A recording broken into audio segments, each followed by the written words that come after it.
హయాంలో తిరుమల తిరుపతి శ్రీవారి లడ్డూల తయారీలో జంతువుల కొవ్వు కలిపినట్లు ఆంధ్రప్రదేశ్ ముఖ్యమంత్రి చంద్రబాబు నాయుడు చేసిన వ్యాఖ్యలపై వైసీపీ మండిపడుతున్న విషయం తెలిసిందే. లడ్డూల తయారీ అంశంపై టీడీపీ ఏపీ అధికార ప్రతినిధి ఆనం వెంకటరమణారెడ్డి మరో విషయం బయటపెట్టారు. వైసీపీ అధికారంలో ఉన్న సమయంలో వినియోగించిన నెయ్యిలో జంతువుల కొవ్వు ఉన్నట్లు ఎన్డీడీబీ కాల్బ్ ల్యాబ్ నిర్ధారించిందని చెప్పారు. జూలై 8న ల్యాబ్కు పంపించగా అదే నెల 17న ఎన్డీడీబీ కాల్బ్ ల్యాబ్ నివేదిక ఇచ్చిందని వెల్లడించారు. ఆవు నెయ్యిలో సోయాబీన్, పొద్దుతిరుగుడు, ఆలివ్, గోధుమ బీన్తో పాటు మొక్కజొన్న, పత్తి గింజలతో పాటు చేప నూనె, బీఫ్ టాలో, పామ్ ఆయిల్, పంది కొవ్వు కూడా ఇందులో వాడినట్లు నివేదికలో స్పష్టమైందన్నారు. కేంద్ర ప్రభుత్వం గుర్తింపు పొందిన ల్యాబ్ ద్వారా వైసీపీ తీరు బయటపడిందన్నారు. నెయ్యి కొనుగోళ్లలో ఎటువంటి నాణ్యత పాటించలేదని కొన్ని ఆధారాలు చూపించారు.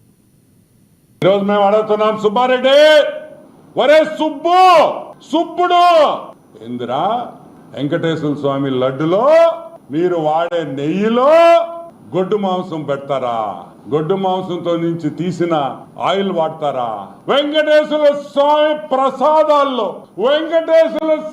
ప్రసాదాల్లో ఆ నెయ్యి వాడతారా? కుళ్ళిపోయిన జంతువుల్లో నుంచి తీసిన నెయ్యి వాడతారా? ఎంత అపచారం అని అడుగుతున్నా. అసలు ఇది న్యాయమా అని అడుగుతున్నా.